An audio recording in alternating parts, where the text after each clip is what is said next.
पुणे में राजनीतिक प्रतिक्रिया सामने आई है। शिवसेना के नेता और विधान परिषद के उपाध्यक्ष नीलम गोरे के बयान पर सुषमा आधारे ने कड़ी प्रतिक्रिया दी।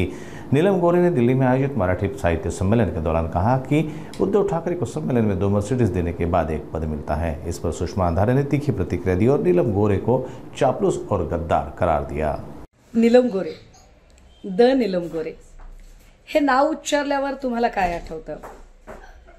एखादं गाजलेलं पुस्तक, त्यांनी लिहिलेला एखादा वैचारिक ग्रंथ, कादंबरी, कविता संग्रह, ललित लेखन, गेला बाजार एखादा चारोळी संग्रह?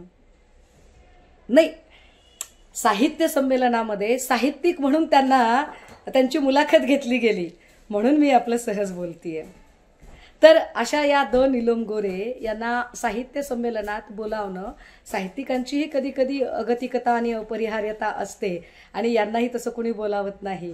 तर त्यांनी असं म्हटलं की मी पक्षात असताना, म्हणजे त्या आमच्या पक्षात असताना बराचसा आर्थिक व्यवहार चालायचा, पदांच्यासाठी देवघेव चालायची आणि 2-2 मर्सिडीज कार द्याव्या लागायच्या। आता 2-2 मर्सिडीज कार म्हणजे फार मोठी गोष्ट आहे बाबा। मला तरी पक्षात येऊन फक्त 2-2.5 वर्ष झालेली आहेत। आमचे म्हात्रे दादा पण आत्ता पक्षफुटीच्या नंतर आलेले आहेत।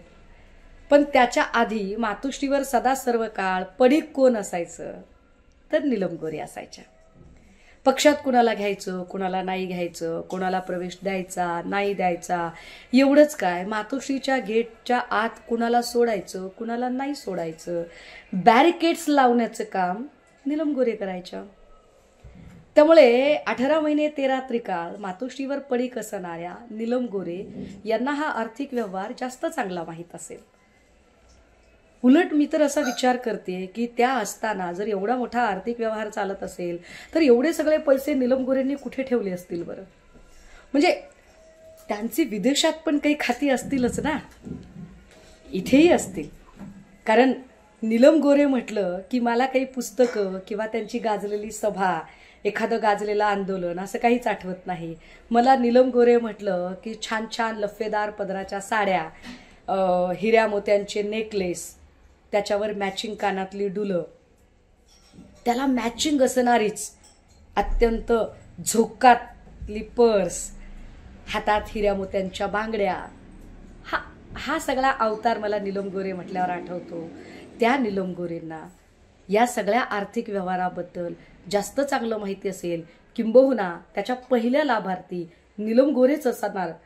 मला नीलम गोरेंकडून खरंच तो हिशोब ऐकायला आवडेल। आता राहिला प्रश्न त्यांना काही जाब विचारायचा का, तर अजिबात नाही। ज्यांचा बुद्ध्यांक आहे आणि ज्यांना कर्तृत्व आहे, आपण त्यांच्याशी वाद घातला पाहिजे। कर्तृत्व शून्य आणि निव्वळ चापलुसी करून, मर्जी संपादन करून, विश्वासघाताने पद मिळवणाऱ्या लोकांवर मी काही बोलावं असं मला अजिबात वाटत नाही।